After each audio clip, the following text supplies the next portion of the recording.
नमस्कार प्यारे बच्चों। आज हम अपने business study class 12 chapter number 5 जिसका नाम है ऑर्गेनाइजिंग, उसके बारे में पढ़ेंगे। मेरी ये वीडियो मेनली टारगेटेड है उन बच्चों के लिए जिन्होंने अपना लास्ट सेशन में जिन्होंने पढ़ाई की है और उनके अभी तक कोरोना वायरस की वजह से एग्ज़ाम नहीं हो पाए हैं।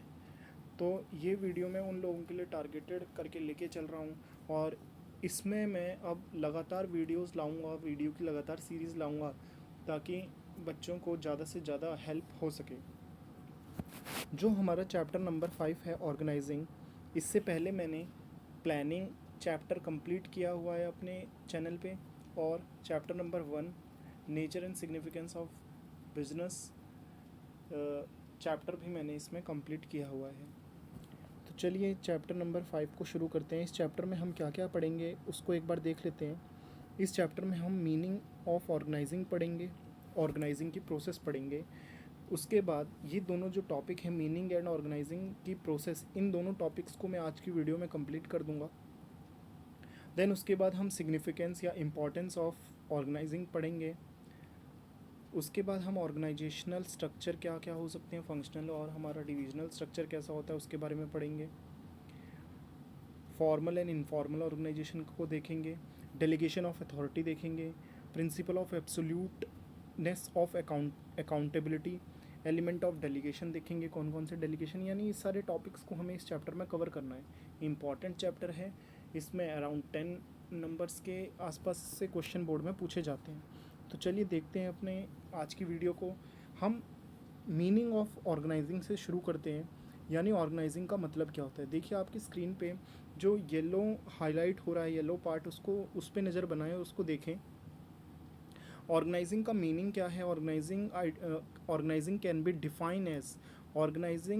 Define as identified and grouping different activity in the organisation. देखिए कोई भी ऑर्गेनाइजेशन होती है उसमें बहुत सारी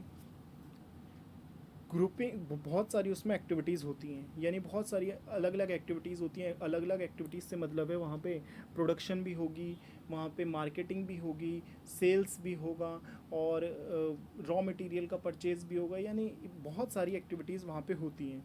लेकिन हम इन सारी एक्टिविटीज़ को पहचानते हैं और सेम नेचर की एक्टिविटी को एक डिपार्टमेंट में बनाते हैं। एक काम हमारा ऑर्गेनाइजिंग में ये किया जाता है। यानी फर्स्ट जो लाइन है उसका मतलब हमें अब पता होना चाहिए कि हम इसमें ऑर्गेनाइजेशन में जितनी भी डिफरेंट एक्टिविटीज़ होने वाली हैं, सबसे पहले उन्हें पहचानेंगे और उनको क्या करेंगे, ग्रुपिंग करेंगे उनकी, and bringing together resources to establish most productive relation for establishment of specific goal of organization। और उसके बाद हम क्या करेंगे, हमारे पास bringing together the physical resources कैसे होते हैं, जैसे मशीनें हमें चाहिए, हमें टैंजिबल एसेट्स कुछ चाहिए, उन सारी एसेट्स को ब्रिंग करेंगे, लेके आएंगे किसके साथ, हमारे फिज़िकल रिसोर्सेज, फाइनेंशियल रिसोर्सेज, मतलब हमारे पास जो अमाउंट होना चाहिए, जो पैसा होना चाहिए उसको, और जो हमारा ह्यूमन रिसोर्सेज है, जो एम्प्लॉयज़ हैं, जो हमारे लिए काम करने वाले हैं, इन सारे रिसोर्सेज को ब्रिंगिंग मतलब एक साथ लेके आएंगे to establish most productive relation.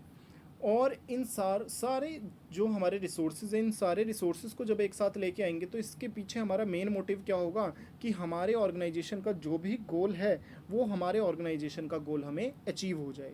Last में ये लाइन लिखा हुआ है, ताकि most productive relation for achievement of specific goal of organisation. हम अपने जो ऑर्गेनाइजेशन का गोल है उसको अचीव कर सकें, इसके लिए हमें क्या करना होगा, physical resources, financial resources, human resources को एक साथ लेके आना होगा। यानी ऑर्गेनाइजिंग की अगर इस डेफिनेशन को एक बार दोबारा से समझने की प्रयास करें तो सबसे पहले तो हमारे ऑर्गेनाइजेशन जो है उसमें जो डिफरेंट एक्टिविटीज़ होने वाली हैं उन एक्टिविटीज़ को हम आइडेंटिफाई करेंगे कि भाई हमारे ऑर्गेनाइजेशन में एक्टिविटीज़ होती कौन कौन सी हैं, जैसे किस प्रकार की एक्टिविटीज़ होती है हमारे यहाँ, प्रोडक्शन, सेल्स, मार्केटिंग टाइप। फिर उनको सेम नेचर की जो एक्टिविटीज़ होंगी उनको एक साथ लेके आएंगे, यानी कि उनको ग्रुप करेंगे एक सेम एक्टिविटीज़ को। देन उसके बाद जो हमारे फिज़िकल रिसोर्सेज हैं, हमारे फाइनेंशियल रिसोर्सेज हैं, हमारे ह्यूमन रिसोर्सेज हैं उनको एक साथ ब्रिंगिंग टुगेदर करेंगे, उनको एक साथ लेके आएंगे और उनको इस तरीके से मोस्ट प्रोडक्टिव यूज़ में लगाएंगे ताकि हमने जो गोल बना रखा है अपनी ऑर्गेनाइजेशन का, उस गोल को हम अचीव कर जाएं। ये नीचे स्क्रीन पे दिखाई दे रहे हैं ये डिफरेंट डिफरेंट जो हमारे हेनरी फ्योल या जो दोबारा दो जो हमारे बिजनेस के जो इन्वेंटर्स हुए हैं उन्होंने डिफरेंट डेफिनेशन दे रखी है, लेकिन मोस्ट जो एफिशिएंट डेफिनेशन है, जो मोस्ट गुड डेफिनेशन है, वो हमारी जो येलो पार्ट मैंने हाईलाइट किया हुआ है, ये सबसे अच्छी डेफिनेशन है, आप लोग इसे ही याद करें। अब जैसे ये जो हमने डेफिनेशन समझी, इसके बेसिस पे अगर हम एक एग्जांपल समझना चाहें तो एग्जांपल क्या हो सकता है। मान लीजिए कि आपका स्कूल प्लान कर रहा है कि हमें स्पोर्ट्स डे या फिर एनुअल फंक्शन को ऑर्गेनाइज करना है। हमें ऑर्गेनाइजेशन हमारा स्कूल प्लान कर रहा है कि भाई हमें इस साल स्कूल में कोई एनुअल फंक्शन करवाना है या फिर हमें कोई स्पोर्ट डे मनवाना है। तो उसके लिए क्या होगा कि all the teacher and student are assign different duties. जितने भी टीचर्स होंगे उन सारे टीचर्स को हम अलग अलग काम दे देंगे। जितने भी टीचर्स होंगे एक इस पूरे फंक्शन का हेड होगा और वो हेड बन के डिफरेंट डिफरेंट जो हमारे टीचर्स हैं उनको अलग अलग काम दे देंगे और फिर वो उस काम को स्टूडेंट्स को भी जोड़ लेंगे। यानी हमने किया क्या, डिफरेंट डिफरेंट टीचर्स को डिफरेंट काम दिया और स्टूडेंट्स को भी उनका डिफरेंट वर्क दे दिया, यानी हमने उनकी डिफरेंट ड्यूटी असाइन कर दी। वेरियस रिसोर्सेज जो हमें चाहिए उसको हम अरेंज करेंगे and a coordinator is appointed. जो कोऑर्डिनेटर होगा वो हर एक्टिविटीज़ को या हर चीज़ की एक्टिविटीज़ को देखेगा और उसकी रिपोर्ट अपने पास रखेगा और कितना काम हो गया है कितना बचा है इसके बारे में भी वो लगातार चिंता करता रहेगा।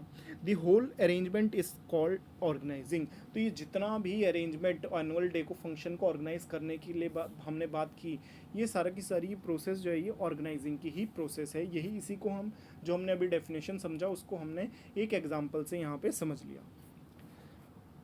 तो ये था हमारा डेफिनेशन। अगर क्वेश्चन पूछा जाता है define organising with the help of example, तो ये एग्जांपल देके हम डेफिनेशन ऑफ ऑर्गेनाइजिंग लिख सकते हैं।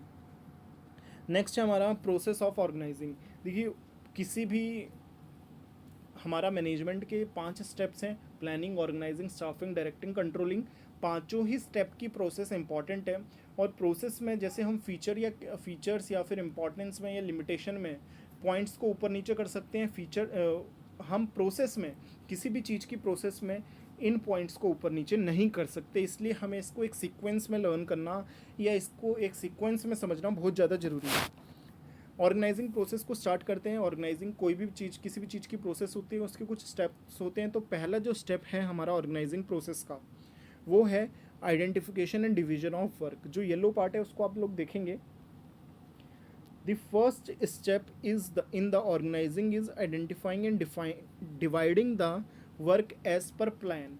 जो सबसे पहला हमारा काम है वो क्या है कि हम ऑर्गेनाइजिंग का फर्स्ट स्टेप हमारा ये है कि हम आइडेंटिफाई करेंगे कि कौन कौन सी डिफरेंट एक्टिविटीज़ होने वाली हैं, जैसा कि अभी हमने डेफिनेशन में पढ़ा, और उस काम को हम डिवाइड करेंगे। डिफरेंट काम को हम क्या करेंगे, डिवाइड करेंगे। The division of work make sure there is no duplication of work and there is no burden of work on one person. जब हम डिवाइडेशन ऑफ वर्क करेंगे तो हम इस बात को इंश्योर करेंगे कि किसी भी प्रकार का कोई भी डुप्लीकेशन ऑफ वर्क नहीं होना चाहिए।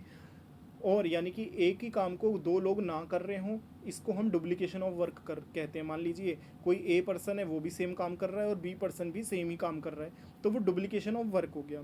तो इसका मतलब ये हुआ कि हमारा डुप्लीकेशन ऑफ वर्क नहीं होना चाहिए, इसके बारे में हम इंश्योर हो जाएं।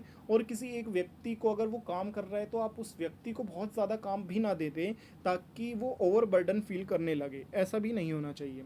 Work can be shared among the employees के बीच में हमें काम को शेयर करना चाहिए।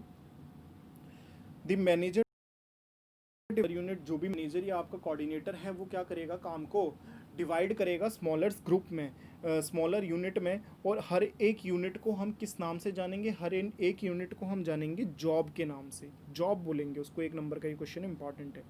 इस कंसेप्ट को समझने के लिए एग्जांपल दिया हुआ है। अब bank every individual is assign a job. हाँ, बैंक में जब हम जाते हैं, किसी भी बैंक में जब हम विजिट करते हैं तो वहाँ पे क्या होती है, अलग वहाँ पे उसका काम होता है। वन कैशियर, एक कोई कैशियर होता है जो कैश एक्सेप्ट करता है और उसकी पेमेंट करता है, कोई चेक बुक इशू करता है, कोई वहाँ पे चेक रिसीव करता है, यानी वहाँ पे भी उनके काम जो है वो बांटे हुए होते हैं। तो वहाँ पे वो ऑर्गेनाइजिंग का फर्स्ट स्टेप ही देखा जाता है। सेकेंड जो हमारा इसमें स्टेप है वो है departmentalisation. After dividing the work into smaller jobs, अभी हमने फर्स्ट स्टेप में क्या किया, हमने फर्स्ट स्टेप में काम को स्मॉलर जॉब्स में डिवाइड कर दिया। Related and similar job are grouped together and put under one department. जो रिलेटेड काम से, एक दूसरे से जो जुड़े हुए काम से, एक ही नेचर के काम है, उनको हमने क्या किया, एक ग्रुप में रख दिया, तो उसको एक डिपार्टमेंट में सेम नेचर का हमने काम रख दिया। इस काम को हम कहते हैं डिपार्टमेंटलाइजेशन। अब जब हम डिपार्टमेंटलाइजेशन की बात करते हैं तो इसमें हमारे दो टाइप के डिपार्टमेंटलाइजेशन किए जाते हैं। इसको समझने वाली बात है, इंपॉर्टेंट है, क्वेश्चन कई बार बोर्ड में पूछा गया है। फंक्शनल डिपार्टमेंट वो होता है जब हम जैसे कोई ऑर्गेनाइजेशन है और उस ऑर्गेनाइजेशन में एक ही प्रोडक्ट की प्रोडक्शन की जाती है, यानी एक ही प्रोडक्ट बनाया जाता है किसी ऑर्गेनाइजेशन में, लेकिन उस प्रोडक्ट को बनाने के लिए जो डिफरेंट एक्टिविटीज़ हैं, जैसे प्रोडक्शन का डिपार्टमेंट अलग है, सेल्स का डिपार्टमेंट अलग है, मार्केटिंग का डिपार्टमेंट अलग है, परचेजिंग का डिपार्टमेंट अलग है। तो जब एक प्रोडक्ट को बनाने के लिए हमने उसकी डिफरेंट एक्टिविटीज़ के लिए डिपार्टमेंट अलग बना रखे हैं, ध्यान से सुनने वाली बात है, हमने जब एक ही प्रोडक्ट के लिए डिफरेंट एक्टिविटीज़ के डिपार्टमेंट बना रखे हैं तो वो होता है हमारा फंक्शनल डिपार्टमेंटलाइजेशन। जैसे प्रोडक्शन से रिलेटेड सारे काम एक डिपार्टमेंट में, सेल से रिलेटेड सारे काम एक डिपार्टमेंट में, तो इसको हम फंक्शनल नेचर का डिपार्टमेंटलाइजेशन कहते हैं। जो दूसरा होता है वो हमारा होता है डिविजनल डिपार्टमेंटलाइजेशन। डिविजनल डिपार्टमेंटलाइजेशन क्या होता है हमारा, जब हमारी ऑर्गेनाइजेशन में एक से ज़्यादा प्रोडक्ट बनाए जा रहे हैं, मान लीजिए 3 प्रोडक्ट बनाए जा रहे हैं, तो हम एक प्रोडक्ट को एक डिपार्टमेंट हमने नाम दिया, दूसरे प्रोडक्ट को दूसरा डिपार्टमेंट, तीसरे प्रोडक्ट के नाम से तीसरा डिपार्टमेंट बनाया, तो वो हमारा क्या होता है, वो हमारा डिविजनल डिपार्टमेंट होता है, जब हम एक टाइप के प्रोडक्ट से रिलेटेड सारी एक्टिविटीज़ एक ही डिपार्टमेंट में रखते हैं। तो ये जो डिपार्टमेंट का हमारा नेचर है इसको हम कहते हैं डिविजनल डिपार्टमेंटलाइजेशन। ये हमारा departmentalisation second step of organising है। जो थर्ड हमारा स्टेप है ऑर्गेनाइजिंग का, उसका नाम है असाइनिंग ऑफ ड्यूटीज़। जब हमने डिफरेंट डिपार्टमेंट डिवाइड कर लिए, डिफरेंट डिपार्टमेंट बना लिए, तो उनसे related individual working in different department, जो भी इंडिविजुअल हमारे डिफरेंट डिपार्टमेंट में काम करने वाले हैं, उनको उनकी स्किल्स और क्वालिफ़िकेशन के अकॉर्डिंग, उनको स्किल और उनकी क्वालिफ़िकेशन के अकॉर्डिंग हमने क्या किया, उनको काम उनका असाइन कर दिया कि भाई आपका ये ड्यूटीज़ हैं, हमने उनको ड्यूटीज़ उनके असाइन कर दी। तो ये जो हम काम कर रहे हैं, ये क्या कर रहे हैं हम, assignment of duties. This is the third step of organising process. जो हम उनको काम का डिफ़ाइन कर रहे हैं, जब हम उसको काम को डिफ़ाइन कर रहे हैं, उसको डिफरेंट डिपार्टमेंट के एम्प्लॉयज़ को कि भाई आपको क्या काम करना है, उसको हम एक डॉक्यूमेंट में उनको डिफ़ाइन करते हैं कि भाई आपकी ये रिस्पॉन्सिबिलिटी रहने वाली है, आपको ऑर्गेनाइजेशन में आने के बाद ऐसे ऐसे काम करना है, जब कोई आपसे रिलेटेड काम होगा तो आप किन SOPs को फॉलो करेंगे। तो वो जो डॉक्यूमेंट होता है उसमें उनके काम का डिस्क्रिप्शन होता है, इसीलिए उस डॉक्यूमेंट को हम कहते हैं जॉब डिस्क्रिप्शन। जो ये डॉक्यूमेंट होता है जॉब डिस्क्रिप्शन, ये क्लियरली डिफाइन करता है कि आपके काम का क्या आपका काम है और उसमें आपकी क्या क्या रिस्पॉन्सिबिलिटीज़ रहने वाली हैं। तो ये था हमारा थर्ड स्टेप ऑफ ऑर्गेनाइजिंग। जो हमारा फोर्थ स्टेप ऑफ ऑर्गेनाइजिंग है वो है हमारा इस्टेब्लिशमेंट रिपोर्टिंग रिलेशनशिप। अभी हमने क्या किया, डिफरेंट डिपार्टमेंट में जो लोग काम करने वाले थे उनको ड्यूटीज़ असाइन कर दी। तो जब हमने उनको ड्यूटीज़ असाइन कर दी तो उसके साथ हमने उनको कुछ अथॉरिटी भी दी है, उनको कुछ अधिकार भी दिए हैं। तो जिसके पास ज़्यादा अधिकार होंगे और वो उस व्यक्ति का, उस इंसान का या उस एम्प्लॉय का सुपीरियर होगा जिसके पास कम अथॉरिटीज़ हैं। तो यहाँ पे अगर हम एक बात सोचें कि एक व्यक्ति के पास, एक इंसान के पास ज़्यादा अथॉरिटी, दूसरे इंसान के पास कम अथॉरिटी, तो क्या होगा कि जिसके पास अथॉरिटी ज़्यादा है वो सीधा सीधा उस व्यक्ति का सुपीरियर हो गया जिसके पास अथॉरिटी कम है। यानी यहाँ पे एक सुपीरियर और सबॉर्डिनेट का रिलेशनशिप क्रिएट हो जाता है। तो जब हम असाइनमेंट ऑफ ड्यूटीज़ करते हैं तो उसके साथ ही हमारा जो फोर्थ स्टेप ऑफ ऑर्गेनाइजिंग है वो भी बन जाता है इस्टेब्लिशमेंट रिपोर्टिंग रिलेशनशिप। क्योंकि जिसके पास ज़्यादा अधिकार हैं, जिसके पास ज़्यादा अथॉरिटीज़ हैं, वो बॉस बन गया, और जिसके पास कम अधिकार हैं वो सबॉर्डिनेट बन गया। तो सबॉर्डिनेट को हमेशा किसके पास जाना होता है रिपोर्ट करने? अपने सुपीरियर के पास। और जो सुपीरियर होता है वो किसी काम का ऑर्डर या फिर किसी काम को सही करने के लिए सबॉर्डिनेट को डायरेक्शंस देता है। तो यहाँ पे एक रिपोर्टिंग रिलेशनशिप क्रिएट हो जाता है सुपीरियर और सबॉर्डिनेट के बीच में। तो ये अभी तक हमने जो देखा ये हमारे थे 4 स्टेप ऑर्गेनाइजिंग के प्रोसेस, जिसमें हमने 4 स्टेप के बारे में पढ़ा। सबसे पहले हमने डिवीजन ऑफ वर्क देखा। डिवीजन ऑफ वर्क होता है grouping the job and departmentalisation, second step था हमारा। और थर्ड स्टेप था हमारा assignment of duties. Fourth step था हमारा इस्टेब्लिशमेंट ऑफ रिपोर्टिंग रिलेशनशिप। ये हमारा ऑर्गेनाइजिंग का प्रोसेस है। बोर्ड में कई बार क्वेश्चन आया है, 6 मार्क्स में भी, 4 मार्क्स में भी इससे रिलेटेड क्वेश्चन आया हुआ है। तो आप लोगों को अभी क्या करना है कि मैं लगातार वीडियोस की एक सीरीज़ लेके आऊँगा, जिसमें मैं डेली 1 या 2 वीडियोस लाने का प्रयास करूँगा, ताकि आपका जो बोर्ड तक है काफ़ी कम से कम मैं 5 से 6 चैप्टर्स इसी तरीके से करवा पाऊँ। तो आपको क्या करना है, बहुत ध्यान से इसको सारी वीडियो को देखना है, वीडियो को ज़रा भी स्किप नहीं करना, और लगातार वीडियो मेरी फॉलो करनी है, ताकि आपका बोर्ड का जो एग्ज़ाम जो इतना अनसर्टेनिटीज़ हो गई जिसके बीच में, उसको हम सही से कर पाएँ। तो बेस्ट ऑफ लक, पढ़ते रहिए, घर पे रहिए, सुरक्षित रहिए। धन्यवाद।